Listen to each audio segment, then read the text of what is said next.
de nuevos paradigmas o de reorganizar los saberes que ya conocíamos constituidos de una forma. La educación avanza al despertar, revalorizar e indagar nuevas expresiones de conocimiento. Es por eso que cedo el micrófono a la moderadora, la doctora Marta Patricia Campos Noverola, subdirectora académica de la UPN Unidad 271, para presentar a la doctora Gabriela Begoña Naranjo Flores, que nos trae su conferencia magistral titulada La nueva escuela mexicana, retos y oportunidades para la investigación educativa. Recibámosla con un fuerte aplauso, por favor.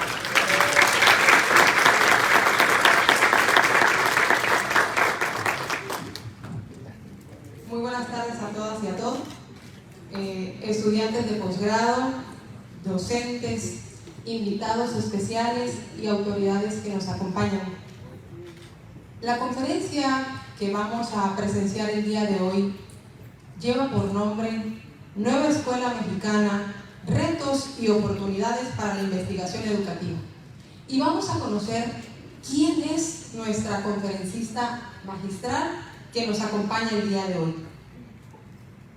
La doctora Gabriela Begoña Naranjo Flores es licenciada en Psicología por la UNAM, realizó una maestría y doctorado en Ciencias en la especialidad de Investigaciones Educativas del CIMBESTAB.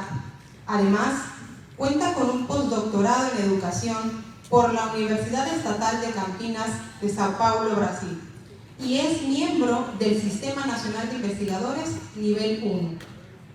Laboró por más de 20 años en la Dirección de Educación Especial de la Ciudad de México, desarrollando propuestas para la atención educativa a poblaciones en situación de vulnerabilidad. Ha sido profesora en la carrera de Psicología de la UNAM y en la Universidad Pedagógica Nacional. Autora de capítulos de libros y artículos sobre educación inclusiva y la enseñanza de las ciencias naturales. Desde el año 2019 se desempeña como titular. Es un gusto tenerla aquí con nosotros, agradecida de que haya asistido aquí a nuestra entidad a compartir sus conocimientos, esperando que sea de mucho provecho para todos los asistentes. Le cedo el micrófono, doctora, y bienvenida. Muchas gracias. Gracias a todas, a todos por este recibimiento. Bueno, comentar que hace años venimos colaborando con la UPN en Villahermosa. La verdad, hemos sido recibidas y en particular desde hace mucho tiempo y he colaborado en este esfuerzo de ir construyendo una mejor educación a través de la preparación de sus maestras y maestros. Entonces estoy muy contenta de regresar luego de unos años de pandemia que a todos nos afectó mucho, y pues agradezco mucho la invitación, muy contenta de estar nuevamente con todas ustedes y todos ustedes. Bueno, yo les voy a presentar, hablar sobre la nueva escuela mexicana. Y bueno, en esta ocasión lo enfocaré específicamente a cuáles son los retos y las oportunidades para la investigación educativa. Avanzo.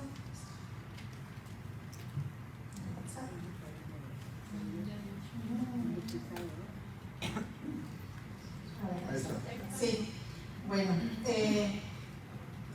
lo que yo voy a presentar es una reflexión construida desde el lugar donde he estado trabajando últimamente, desde la Comisión Nacional para la Mejora Continua de la Educación. Es un trabajo no personal, sino es un trabajo de equipos que están a mi cargo y que han estado analizando este y otros temas de manera muy comprometida. Es una reflexión en torno a lo que es la nueva escuela mexicana. Como sabemos, no hay un documento que nos explique con claridad todo lo que es esta nueva orientación en educación. Vamos a analizar sus significados y planteamientos fundamentales y a partir de ahí cuáles son los retos y oportunidades para la investigación educativa. La nueva escuela mexicana está en construcción permanente, así lo vemos nosotros. No es algo que esté dado y sea inamovible. Entonces, ¿cómo entendemos a la nueva escuela mexicana? Como proceso de construcción de una nueva manera de concebir la educación y de hacer educación, que está orientada en primer lugar, y bueno, el enfoque de derechos es un elemento fundamental, entonces está orientada a garantizar el genuino goce de este derecho por niñas, niños, adolescentes y jóvenes, e incluso adultos, ¿no? De tal forma que contribuya al desarrollo nacional con justicia y equidad. Uno de los énfasis que quiero destacar es el establecimiento de las bases de un auténtico sistema de mejora continua. Como sabemos, venimos de modelos educativos que pusieron el énfasis en otros puntos, como la evaluación educativa, que bueno, la evaluación no es algo que debamos de satanizar, pero el énfasis en la evaluación sin este sentido formativo que ahora pone la nueva escuela mexicana, pues tuvo otro tipo de implicaciones. Entonces, bueno, la nueva escuela mexicana pone en el centro la mejora educativa, y de ahí la creación de Mejor Edu, la institución donde yo trabajo actualmente. Bueno, empezaré contextualizando un poquito lo que plantea la ley. Desde la ley se establecen cuáles son los fines de la educación. Los voy a mencionar rápidamente porque después los vamos a ir un poquito abordando en las siguientes diapositivas. Entre estos fines está el desarrollo integral y permanente de los educandos, el respeto irrestricto a la dignidad humana. Este es un asunto fundamental que tiene implicaciones importantes. El enfoque, implementar e incorporar este enfoque de derechos humanos y de igualdad sustantiva, el amor a la patria, la cultura de la paz, el respeto, la tolerancia y los valores democráticos, fomentar actitudes solidarias, la comprensión y aprecio por la pluralidad étnica, cultural y lingüística de la nación, el respeto por la naturaleza, la honestidad, el civismo y valores para transformar la vida pública del país. Esto es lo que nos plantea desde la ley, desde la legislación educativa. Además, se plantean algunos criterios orientadores de la educación desde la nueva escuela mexicana. Se conserva con respecto a lo anterior, que sea democrática, que sea nacional, y además se plantean otros criterios, que sea humanista, que esté orientado por el interés general de la sociedad y no por el individualismo, que creo que fue uno de los valores neoliberales que se incorporó mucho en la vida social y educativa en nuestro país. El desarrollo sostenible, que sea equitativa, que sea inclusiva, intercultural, integral y de excelencia. Cada uno de estos elementos tiene implicaciones importantes. Entonces, esto es nada más como un marco de lo que dice la ley. Ahora, desde lo que hemos construido de Mejor Edu, desde la interpretación sobre la nueva escuela mexicana, pensamos que la nueva escuela mexicana plantea rupturas en ciertas formas de concebir la educación y todos sus elementos. Son otras formas de concebir y de hacer educación. Entonces vamos a ir aportando algunos elementos. Bueno, vamos a empezar. Hay una mirada distinta sobre las y los educandos. ¿Quiénes son los educandos y cómo se les mira? Bueno, para empezar, son niñas, niños, adolescentes, jóvenes y adultos que viven en México. O sea, aquí no es que sean mexicanos, pueden ser mexicanos o no mexicanos. Sabemos que la migración es un fenómeno que está más vivo que nunca. Que viven en México y se reconoce que son diversos en sus características, necesidades, condiciones y contextos de vida, que tienen derecho a una educación que permita el desarrollo integral de sus potencialidades. Esta parte de la integralidad es fundamental porque se ha dado énfasis a ciertos aspectos de la formación de niñas, niños, adolescentes y jóvenes. No quiere decir que esté mal, por ejemplo, priorizar la enseñanza de las matemáticas, del español, es muy importante. Sin embargo, la formación tiene que ir más allá de esto, una formación integral que que precisamente permita desarrollar toda lo que es un ser humano, íntegro, con todas las dimensiones que involucra este desarrollo.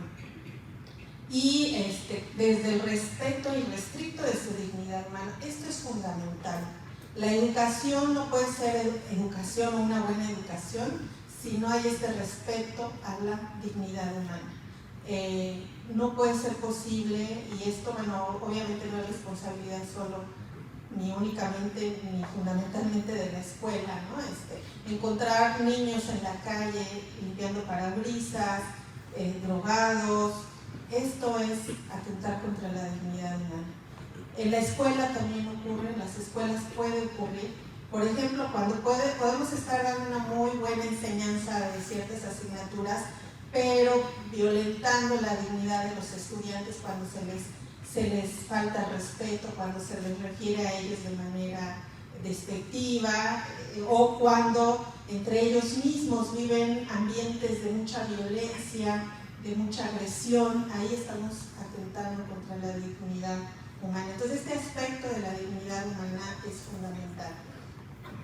Y además se consideran a los actores más valiosos de la educación, y al decir actores es porque tienen esta capacidad para participar en las decisiones que les afectan. Ahora, ¿qué acciones de política se han realizado a partir de esta mirada sobre los alumnos? Solamente voy a mencionar algunos, no se agota, y a partir de ahí ir reflexionando, y bueno, les invito más bien a que vayan reflexionando cómo desde aquí se abren posibilidades para la investigación educativa. Por ejemplo, una de las acciones de política desde la nueva escuela mexicana es el reconocimiento de la educación inicial como derecho de niñas y niños de 0 a 3 años. Sabemos que en esta reforma constitucional este es un cambio importante, reconocer la importancia de esta etapa de vida y de la educación necesaria de impulsar desde el Estado. Ahí por ejemplo, está la Estrategia Nacional de Atención a la Primera Infancia y la Política Nacional de Educación Inclusiva, de Educación Inicial 2022. Aquí se abren posibilidades para la investigación. Por ejemplo, ¿qué necesitamos dar seguimiento? ¿Qué tanto vamos avanzando efectivamente a que esta política se concrete en la vida cotidiana de las niñas y niños de 0 a 3 años? ¿Cómo se concreta esta política en las diferentes condiciones y contextos que hay en nuestro país? Por otro lado, otra de las políticas, nos vamos al otro nivel, a otro tipo educativo. Se planteó la obligatoriedad del Estado para ofrecer opciones de educación superior. Por ejemplo, tenemos el Programa Nacional de Educación Superior y las universidades para el bienestar Benito Juárez, entre otros. Ahí se abre otro objeto de estudio posible para la investigación. Se han establecido, también impulsado los programas de becas para jóvenes, niños, niñas, bajo criterios de equidad e inclusión. Entonces, bueno, ahí tenemos qué pasa con las becas. Están teniendo el impacto que se está esperando de, a partir de las becas, incrementar por ejemplo, el grado promedio de escolaridad o la calidad de la educación de niñas y niños. O sea, son preguntas que nos podríamos ir haciendo.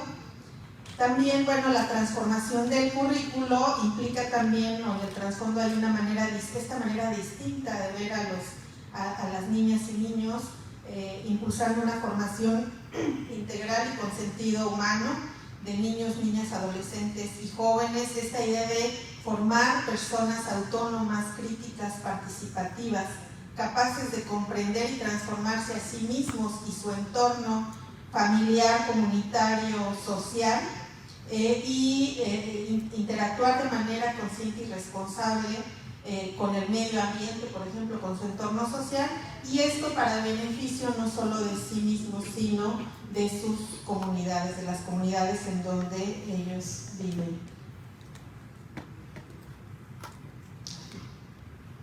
Ok, ahora vamos con otro de los actores fundamentales del proceso educativo. ¿Cuál es la mirada de la nueva escuela mexicana sobre maestras y maestros? Un elemento fundamental es mirar a las y los docentes como profesionales de la educación, no como técnicos aplicadores de las prescripciones que se mandan desde un área central, y verlos como agentes fundamentales del proceso educativo y por tanto también de la transformación social, con capacidad para participar en la definición del currículo. O sea, los maestros siempre han participado. Al final el desarrollo del currículo depende de cómo los maestros en el aula hacen una serie de adaptaciones, modificaciones, ajustes a lo que está prescrito. Sin embargo, ahora desde la propia propuesta curricular se plantea un espacio de autonomía donde los maestros son quienes completan, por así decirlo, el currículo a partir de sus conocimientos, saberes y experiencias para contribuir a esta transformación de la que estamos hablando, con derecho a desarrollarse profesionalmente y acceder a procesos de formación continua, y sobre todo con derecho a ser reconocidos y valorados por la función educativa y social que realizan. Venimos de varios años, creo que podemos decir casi 2 décadas, quizá un poquito más, de un ataque sistemático a las maestras y los maestros, desvalorizando su función. Creo que la nueva escuela mexicana lo que plantea es este cambio de mirada y valorizar el trabajo que realizan maestras y maestros. No es algo que se pueda lograr de la noche a la mañana, ni es algo que esté logrado por solo decirlo. Creo que las políticas están, pero no quiero decir con esto que ya lo hemos logrado, hace falta mucho todavía, ¿no? ¿Cuáles son las acciones de política que, como ejemplo, se desprenden de esta manera distinta de ver a maestros y maestras? Bueno, está la operación del sistema de carrera para las maestras y los maestros, que, bueno, también sabemos que tiene muchas áreas de oportunidad, pero el planteamiento es ir avanzando hacia una carrera que realmente reconozca a las maestras y los maestros. Está la Estrategia Nacional de Formación Continua, que se acaba de publicar en este año, el fortalecimiento de programas de formación continua de docentes, entre ellos los programas que Mejor Edu está generando, el fortalecimiento de las instituciones públicas de formación de docentes como estas, y en particular de las escuelas normales, y en el currículo 2022 este espacio de mayor autonomía para el desarrollo del trabajo educativo. Son algunas de las cosas que podríamos destacar. Y cada uno de esos temas abre, por supuesto, posibilidades para la investigación educativa. En cuanto a las familias y la comunidad, también hay una mirada particular sobre el papel que juegan las familias y la comunidad. Primero, considerados como los principales espacios socioculturales donde viven niños, niñas, adolescentes y jóvenes, donde viven, se desarrollan y educan. Las familias como corresponsables con las instituciones educativas de las trayectorias escolares de sus hijos e hijas. Y a la comunidad como núcleo articulador de los procesos educativos. Este es un elemento que ha generado también mucho debate, muchas críticas, y creo que lo importante es ir al fondo. ¿Qué implica este planteamiento? Algunas de las acciones de política, sobre todo las advertimos en la nueva propuesta curricular, donde se replantean las formas de participación de las familias, se apuesta al acuerdo y colaboración mutua, por lo menos desde las políticas. ¿Qué tanto vamos logrando esto? Depende de muchas otras cosas, ¿no? Se establecen las bases para articular los procesos educativos con el contexto o los contextos socioculturales y comunitarios donde se inscriben las escuelas. Se reconoce la necesidad de una relación dialógica entre escuela y comunidad, y la educación de las niñas, niños, adolescentes y jóvenes busca incidir en la participación consciente, responsable y comprometida de ellos y ellas en la vida social y comunitaria para su transformación. Entonces, como ven, cada uno de estos elementos se puede convertir en un objeto de estudio, un objeto de conocimiento, que es importante también dar cuenta. ¿Qué tanto estas políticas se traducen realmente en acciones y en avances en el sentido que la nueva escuela mexicana está planteando? Vamos al siguiente elemento, la mirada sobre el currículo. Primero, bueno, este es un tema que puede dar lugar para toda una conferencia, voy a mencionar de manera muy rápida. primero, se reconoce su carácter político. Esto es importante. Hay mucha crítica que porque si esta propuesta está ideologizada, o sea, toda propuesta curricular tiene un carácter político e ideológico, porque una propuesta curricular responde y apoya y concreta un proyecto político de nación, de sociedad a la que aspiramos y de personas a las que aspiramos formar y hacer como país. Entonces esta discusión a mí me parece a veces absurda, porque es reconocer que toda propuesta curricular tiene un carácter político e ideológico. Ahora, ¿qué acciones de política desde esta mirada distinta sobre el currículo? Bueno, se plantea una transformación desde el punto de vista de lo que hemos analizado en Mejor Edu. Es una propuesta de transformación profunda, no es superficial, es profunda, tanto en educación básica como en media superior, sobre el marco curricular común. Y se presentan como propuestas abiertas, no cerradas, no rígidas, sino como propuestas vivas que cambian, se completan y enriquecen cuando se ponen en manos de la diversidad de comunidades escolares. Aquí en este esquemita que les presento están representadas como lo que desde Mejor Edu identificamos como los fundamentos centrales de la propuesta curricular. Aquí me voy a referir sobre todo a la educación básica. Hay una mirada distinta sobre el aprendizaje. No poner tanto el énfasis o verla únicamente como resultado, como logro, como el aprendizaje esperado, sino sobre todo tratarlo como proceso. Esto cambia mucho en cómo se plantea el currículum. Considera la diversidad de estudiantes, de sus condiciones, contextos, la diversidad de las y los docentes, la diversidad de las escuelas, las comunidades escolares que trabajan por la educación en el país. Otro fundamento central es el de la integración curricular, que tiene toda una serie de implicaciones, no las vamos a mencionar, no nos da tiempo, pero es otro planteamiento fundamental. Otro de sus fundamentos es una mirada distinta sobre la evaluación formativa. No evaluación sumativa, o no, digamos, el sentido, el uso de la evaluación no para hacer ranking, no para ver quién es mejor, no para castigar, para tener ciertas consecuencias. Es una evaluación formativa que está orientada a retroalimentar el proceso educativo y avanzar hacia la mejora educativa. Otro fundamento es esta vinculación escuela-comunidad, me refiero un poco a ello antes, y el asunto de la autonomía profesional docente, que también me referí un poco antes, esto de manera general. Y bueno, ahí se abren objetos de estudio muy interesantes, ¿no? Indagar tan solo hacer el análisis profundo de cada uno de estos planteamientos y ver qué implicaciones tiene esto para el trabajo en las escuelas. También hay un cambio de mirada sobre las escuelas. Las escuelas son vistas como centros de aprendizaje comunitario. Esto hace da una vuelta a la manera como se miran a las escuelas. Son miradas como espacios centrales y articuladores de los procesos formativos. Se promueve esta relación dialógica entre escuela y comunidad.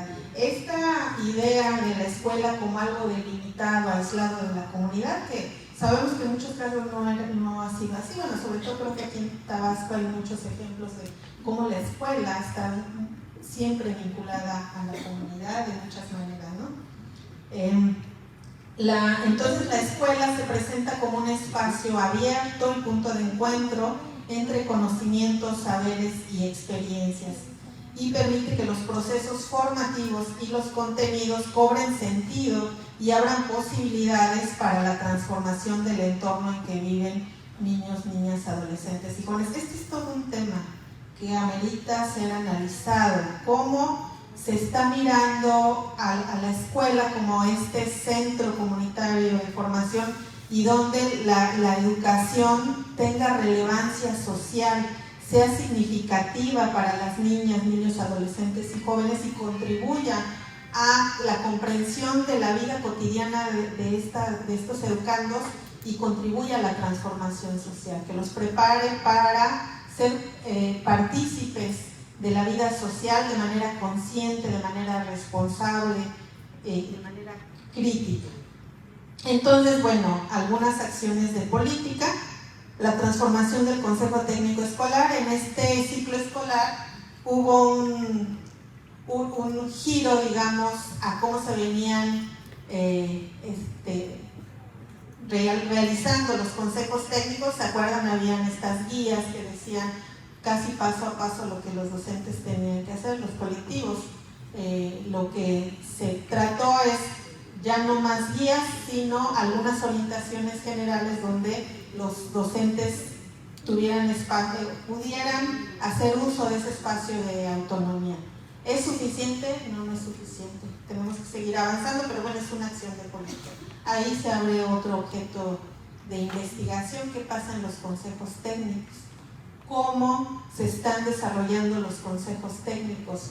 En mi escuela, mi colectivo docente, ¿cómo estamos asumiendo ese espacio de autonomía para tomar decisiones sobre el currículo?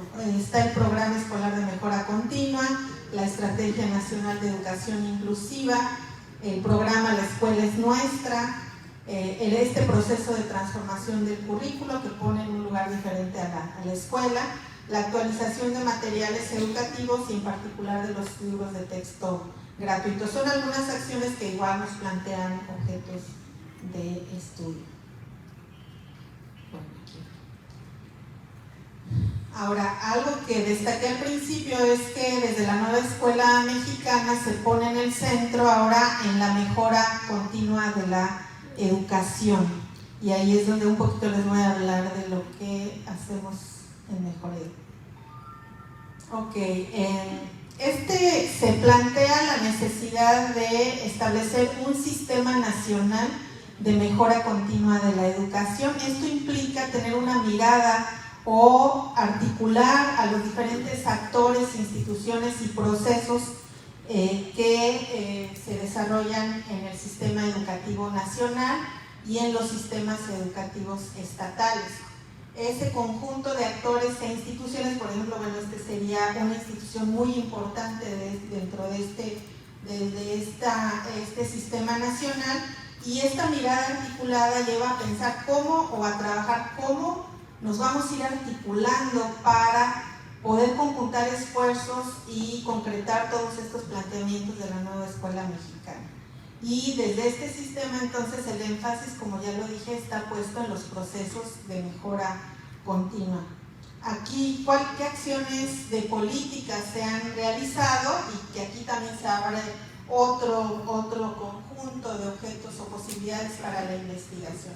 Bueno, desde la ley, entonces, se plantea esta creación del Sistema Nacional de Mejora Continua de la Educación y a la Comisión Nacional para la Mejora Continua de la Educación, o sea, Mejor Edu, como el organismo que lo coordina. ¿Sí? Mejor Edu es un organismo que está llamado a articular a estos actores, instituciones y procesos y coordinar los esfuerzos para avanzar hacia la mejora continua. Otras atribuciones que tiene esta institución es, por ejemplo, realizar estudios, investigaciones especializadas y evaluaciones diagnósticas, formativas e integrales del sistema educativo nacional. Determinar indicadores de resultados de la mejora continua de la educación. Establecer los criterios para los procesos valorativos de la mejora continua de la educación. Emitir lineamientos relacionados con el desarrollo del magisterio y la mejora de las escuelas. Proponer mecanismos de coordinación entre las autoridades educativas. Sugerir elementos que contribuyan a la mejora de la educación inicial, de los planes y programas de estudio tanto de básica como de media superior, la mejora de la educación inclusiva y de la educación para adultos, y generar y difundir información que contribuya a la mejora del SEN. Bueno, aquí Mejor Edu tiene todas estas funciones y sería, creo que importante también desde la investigación educativa cómo se va avanzando y cómo se van desarrollando estas atribuciones. Bueno, desde Mejor Edu hemos planteado un modelo, por así decirlo, no me gusta mucho la palabra, pero de mejora de las escuelas. Planteamos desde Mejor Edu a la mejora como un proceso complejo, gradual, participativo y contextualizado que requiere la acción y participación articulada de los diferentes actores e instancias del CEN. Aquí es importante decir, todo lo que realice cada uno de los actores e instituciones que conforman al CEN van a incidir de alguna u otra manera en las escuelas al final. Lo que hagamos o dejemos de hacer va a incidir al final en las escuelas, y esto es muy importante tenerlo muy claro, cada quien desde su nivel de responsabilidad, por supuesto.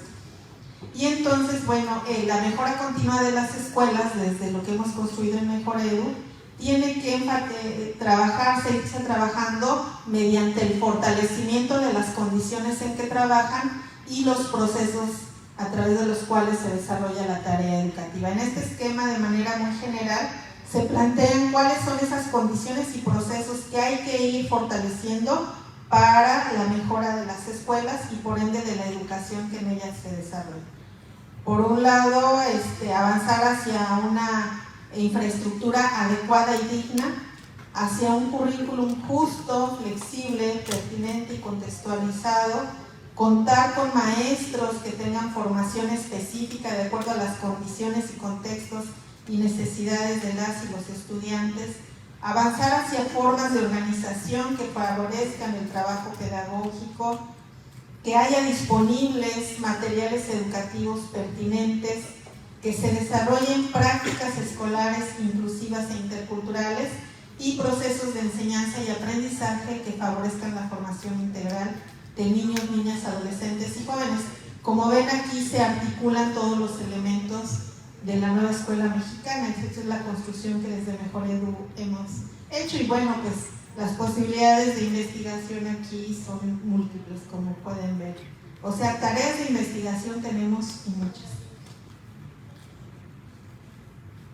Aquí nada más como para ir cerrando, ¿cuáles son estas oportunidades? Bueno, aquí una cuestión muy rápida de lo que entendemos por investigación educativa de manera muy general, un campo de actividad orientada a la construcción de conocimiento que nos permita comprender, explicar y o transformar procesos y fenómenos educativos mediante formas de indagación intencionales, sistemáticas, fundamentadas y rigurosas, de manera muy general. Y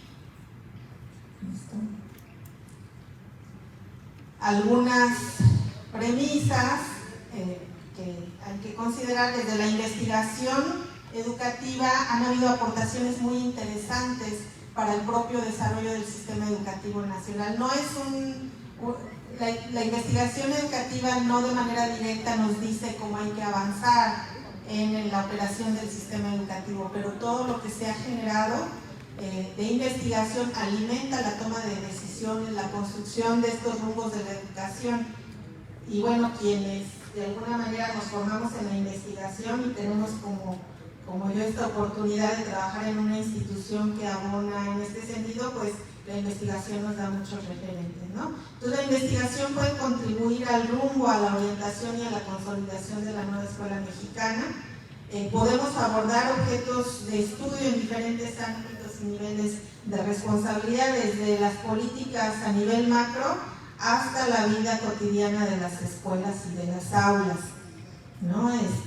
Aquí en los posgrados que se desarrollan en la UPN, los programas como a estos, pues tienen que estar vinculadas. La agenda de trabajo creo que debe estar orientada hacia allá en este momento y tiene mayor potencial si se realiza de manera colaborativa.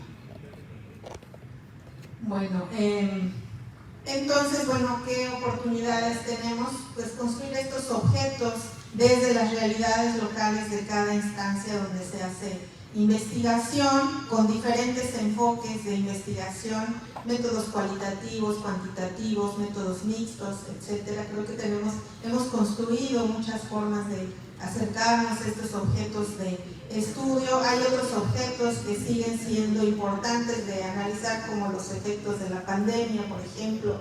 Estos procesos de mejora continua se están dando como se están dando en diferentes niveles, y sobre las trayectorias de niñas y niños.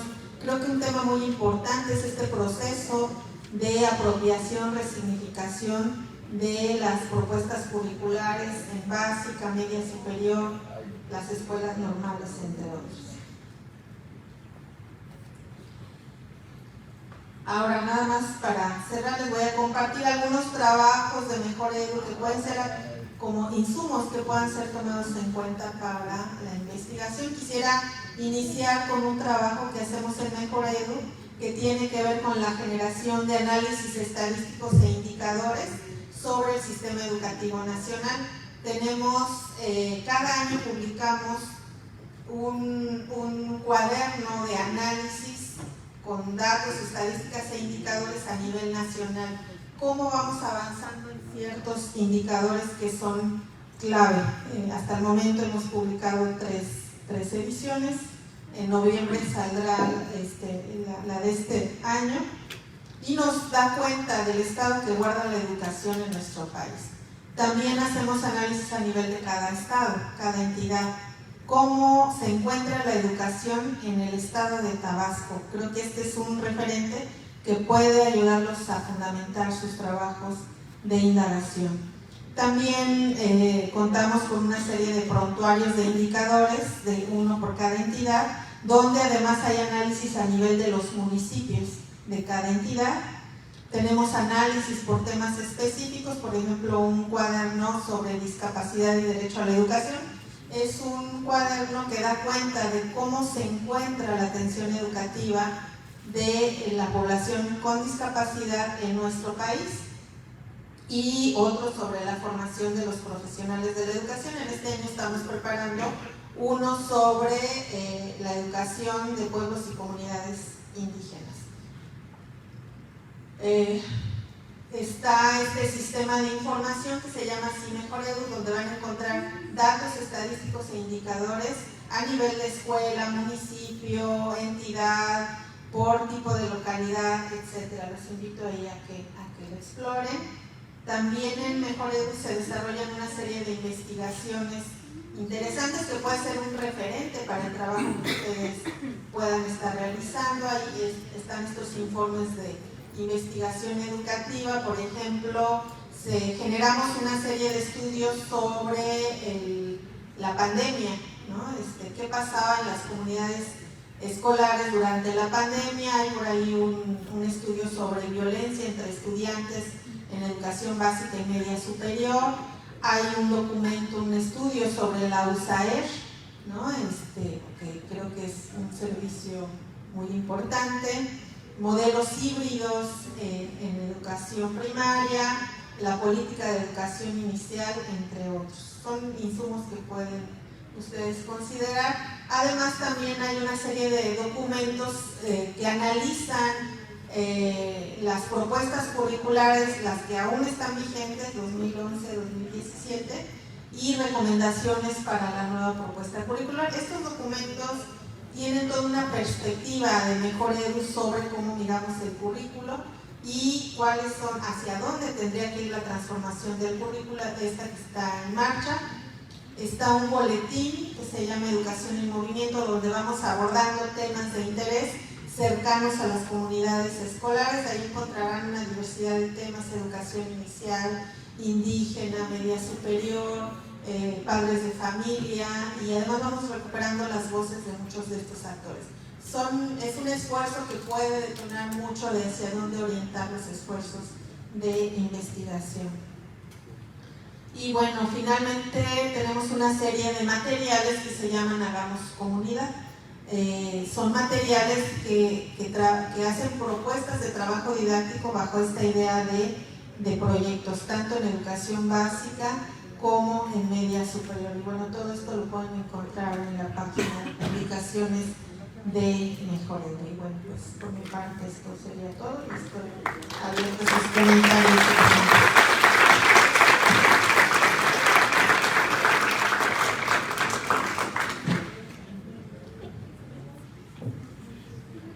Muchas gracias, doctora Gabriela, por esta conferencia magistral que acabamos de presenciar todos y todas.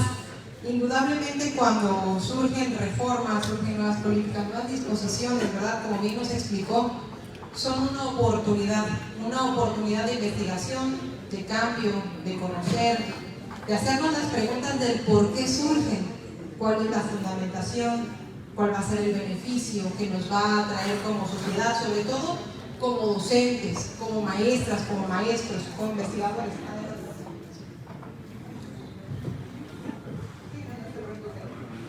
Entonces, bueno, partiendo de la conferencia, de toda esta información que al final la doctora nos retroalimentó con material que podemos consultar para todos aquellos que ya estamos en una construcción avanzada de nuestros documentos de titulación, dependiendo de la opción que elijamos, que en su mayoría pues son las tesis, tenemos documentos para consulta.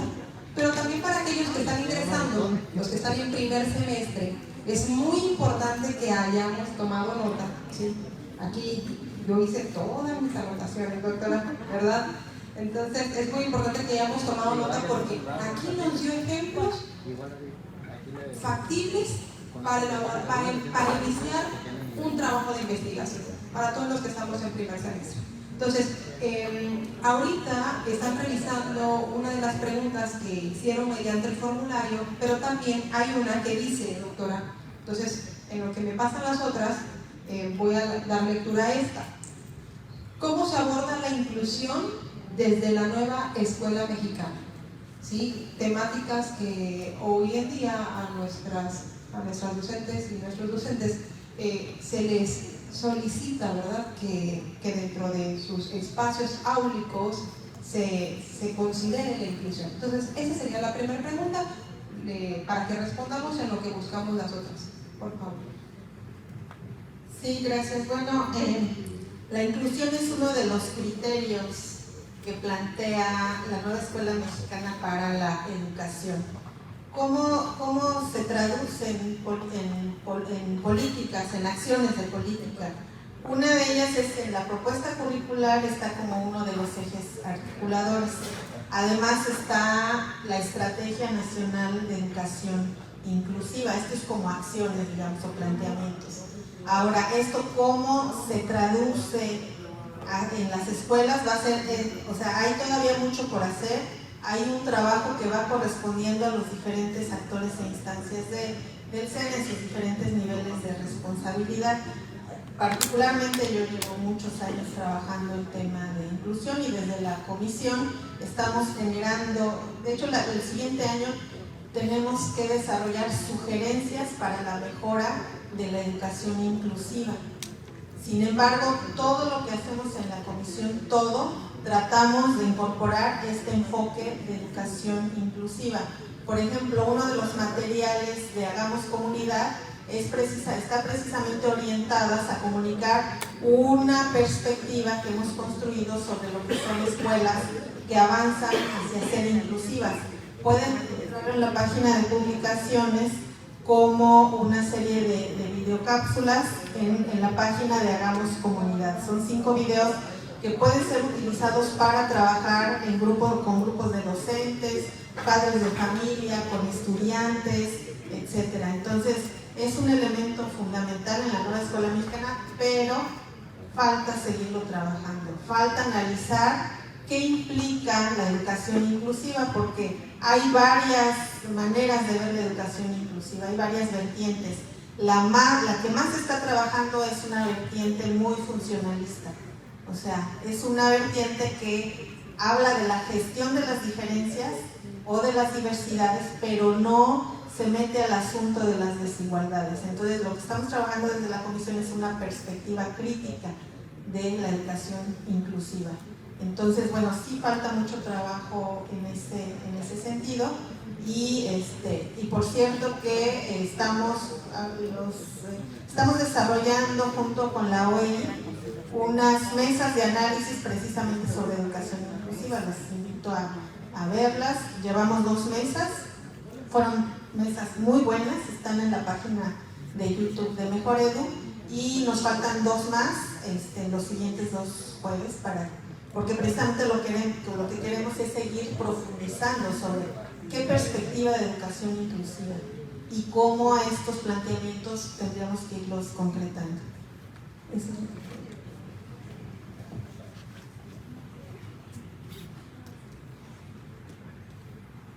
Ok, tenemos otras preguntas. Permítanme un momentito porque nos estaba fallando el internet, entonces ya las tengo. Están en la computadora, creo que sí.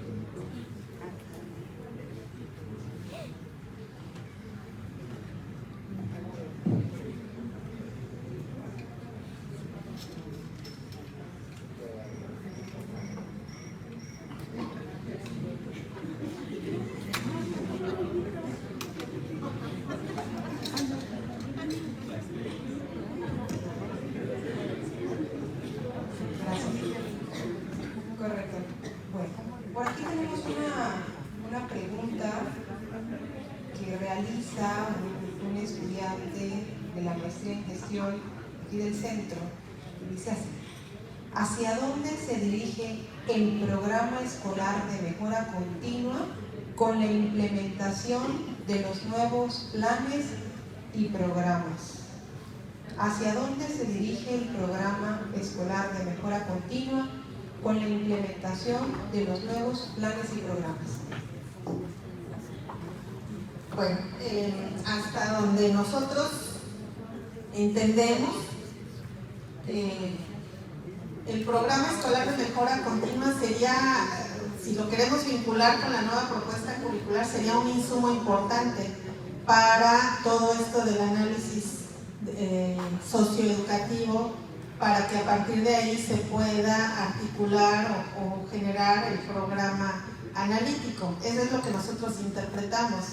Sí falta todavía que la SEP hable abiertamente de esto, ¿no? Pero lo que nosotros vemos es que sería un insumo que hay que articular para, a partir de ahí, avanzar en este codiseño que está planteado a partir de los programas internos.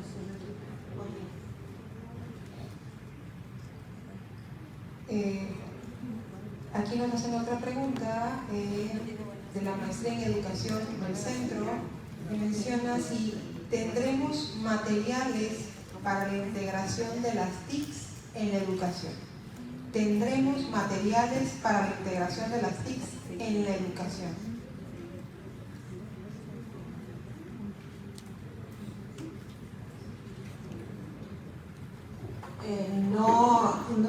No sé exactamente. La SEP está preparando una serie de materiales, lo que llaman la nueva familia de libros de texto gratuitos. Seguramente desde ahí estarán considerando este manejo de las TIC.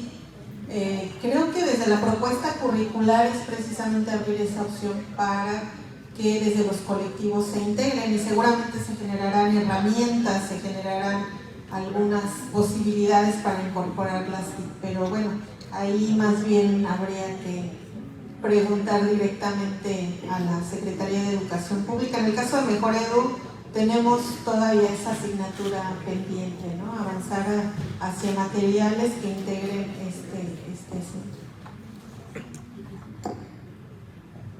Bueno, vamos a leer 2 más, ¿sí? Tenemos el tiempo para 2 más. Y bueno, dice así: ¿hay publicaciones dirigidas específicas para nivel preescolar en Mejor Edu? ¿Hay publicaciones dirigidas específicas para nivel preescolar en Mejor Edu? Y también hacen una felicitación por aquí, y le doy lectura a la otra también. ¿Cuáles son las vertientes de la educación inclusiva?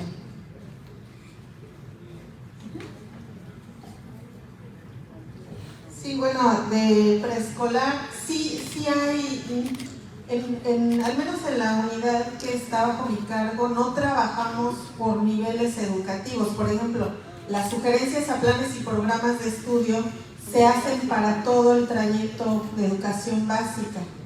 Y en los documentos ustedes van a encontrar que hay planteamientos generales y luego cosas específicas por cada uno de los niveles.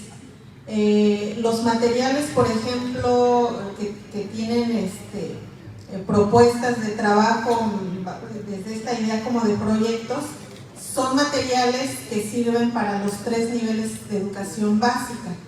Claro que ahí lo que se va diciendo es opciones como para adecuarlos dependiendo si es preescolar, primaria o secundaria. En el caso, por ejemplo, de los programas de formación continua que está en otra unidad, también se están desarrollando materiales por niveles educativos. Entonces, porque la idea no es fragmentar, sino ver esto como un trayecto formativo.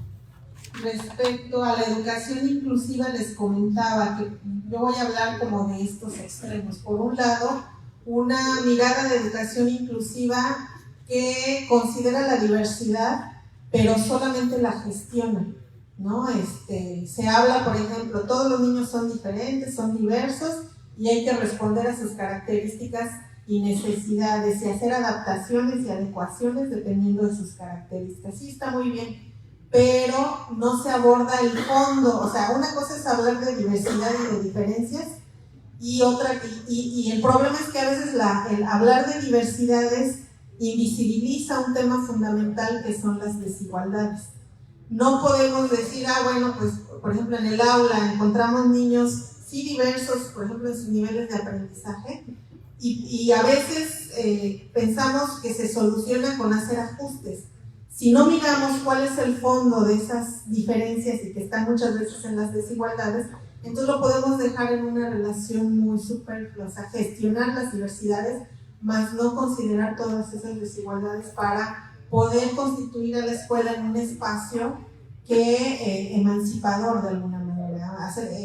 Por ejemplo, este asunto de fomentar el pensamiento crítico, el poder comprender las realidades. Y entonces, si no miramos esas desigualdades, nos vamos con estas ideas, ¿no? Por ejemplo, este supuesto de la meritocracia, donde quienes están en el cuadro de honor es porque se esforzaron lo suficiente y para tener ese lugar. Y los que no están en el cuadro de honor es que no se esforzaron lo suficiente. Este es algo totalmente cuestionable, porque no podemos mirar de la misma manera a niños que entran a la escuela con condiciones y situaciones diferentes. Entonces, pensar que alguien ocupa un lugar solo por sus méritos invisibiliza este asunto de las desigualdades. Entonces, la postura que estamos tratando de construir es un proceso, todavía desde Mejor Edu, es una postura crítica, tanto de inclusión como de interculturalidad. También la interculturalidad tiene estas diferentes vertientes y tenemos que ir al terreno de lo crítico, donde visibilicemos y cuestionemos esas relaciones desiguales de poder, de acceso a la educación, de acceso a los bienes culturales, simbólicos, etcétera, ¿no? Entonces, eso. Muchas gracias, doctora. Y bueno, vamos a agradecerle a la doctora Gabriela Begoña Naranjo Flores por su disertación el día de hoy, esperando que haya sido de su agrado. Cuando leímos el nombre de la conferencia, NEM, retos y oportunidades para la investigación educativa, en esta información que ella nos brindó, pudimos identificar que en efecto es un nicho en donde quienes estamos estudiando una maestría tenemos esa oportunidad de conocer, de indagar, de llegar a fondo en aquello que nos estamos cuestionando, pero también es un reto porque son cosas nuevas, son cosas que posiblemente, como bien lo dijo la doctora, existían con otras palabras, ¿sí? Y hoy las estamos nombrando, les estamos dando nombre o las estamos reubicando. Entonces es un reto que tenemos todos nosotros quienes estamos en las aulas, quienes estamos realizando una investigación Y muy agradecidos, doctora, con toda la información que nos proporcionó el día de hoy. Así que vamos a proporcionar un fuerte aplauso a la doctora Gabriela.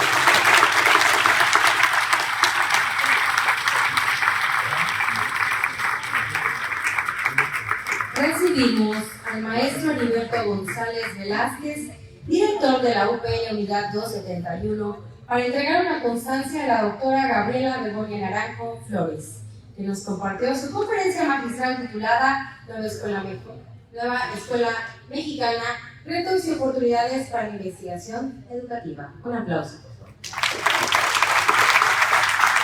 Bien, hacemos entrega de esta constancia por haber disertado esta conferencia de la Nueva Escuela Mexicana, retos y oportunidades para la investigación educativa, a nuestra amiga de la unidad UPN 271, la doctora Gabriela Begoña Flores Naranjo.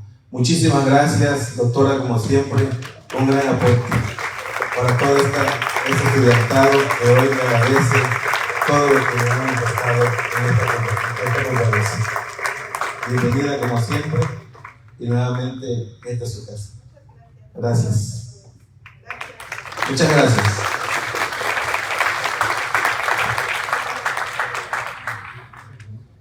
Estimados asistentes, tendremos un breve espacio de un receso de 15 minutos. Pasado el tiempo correspondiente, nos daremos cita aquí mismo para presenciar la segunda conferencia magistral. Gracias.